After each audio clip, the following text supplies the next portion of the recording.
producer's dog, Dan Barbosa, when he came home from work and the dog had gotten a hold of the sofa, needless to say. Well, we're continuing our pet-themed show with a visit from some animals that aren't quite as cuddly and domestic as your average dog or cat, but joining us is a woman who's made it her mission to protect exotic animals that have been kept as in homes as pets and then once abandoned. So please welcome the founder of Animals for Awareness, Kim Schilling. Good morning, Kim. Good morning. Hi, Kim.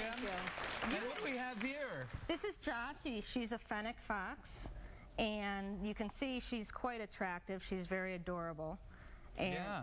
She looks a little scared. A lot of people get these exotic animals and then they don't realize what they're getting into. Is that what you're finding? Exactly. And an animal like this cannot be domesticated. She actually goes to the bathroom everywhere.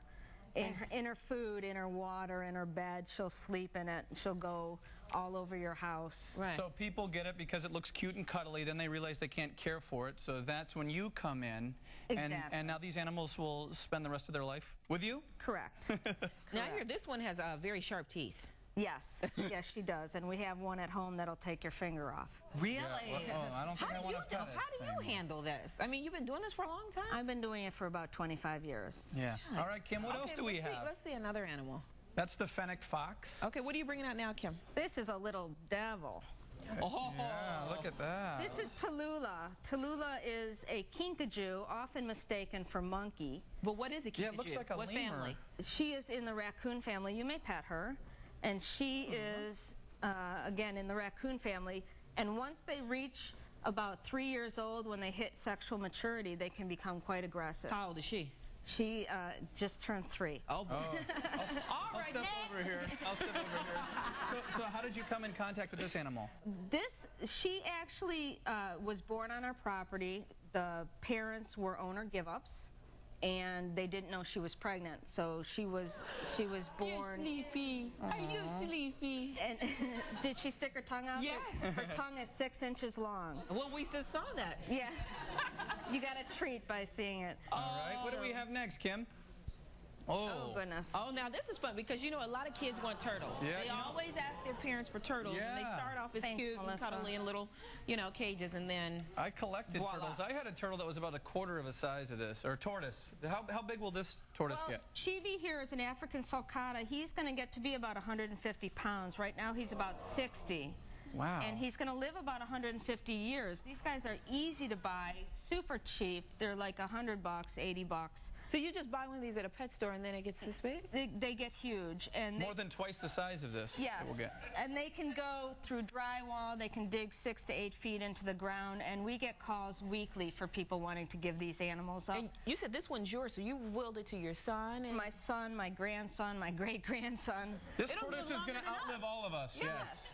Yes, and there's only a small percentage of the population that can deal with the animals that I brought here today.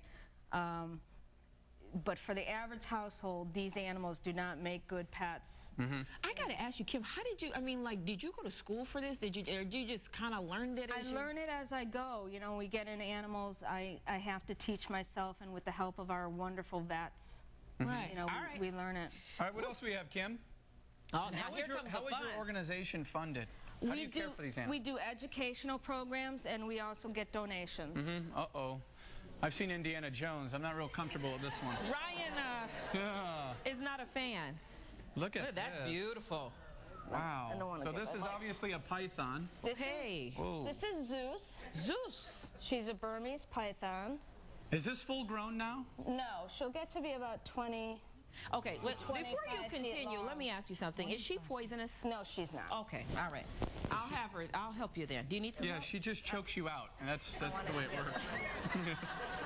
Okay, no, she's not poisonous. This is another one that's easy to buy and very cheap.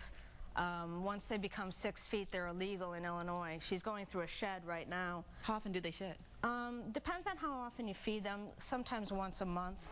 So again, somebody got this as a pet and then decided they can't care for it. Okay. And she's about 40 pounds, right?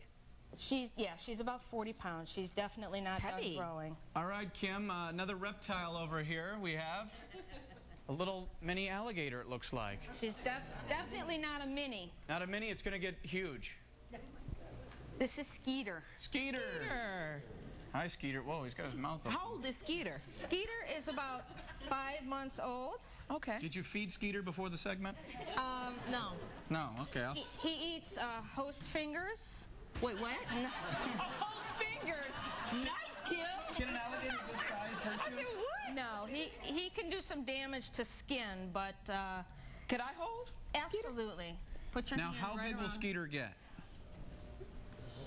Like that? Oh, Nelly. I don't know if that's a good idea, Val. There you go. This is a live program, by the way. Hold him by the tail. By the tail. All right, let's go ahead. Can we bring out our last animal here? Scooch. Is this Skeeter's dad? This is Boots. Hey, Boots. Oh, Skeeter just burped. No, he's calling for Mama. Oh, is this Mama? No, this is Oh. Papa. Oh, this is Papa. But they're not related, actually. This is Boots. He was a confiscation from a western suburb. They probably bought him when he was this size, and then when he got too big, he was confiscated. And Boots is going to continue to grow, and of course, there's nowhere to place him because you can't release him in the wild. Wow. Obviously, he could do some damage to you.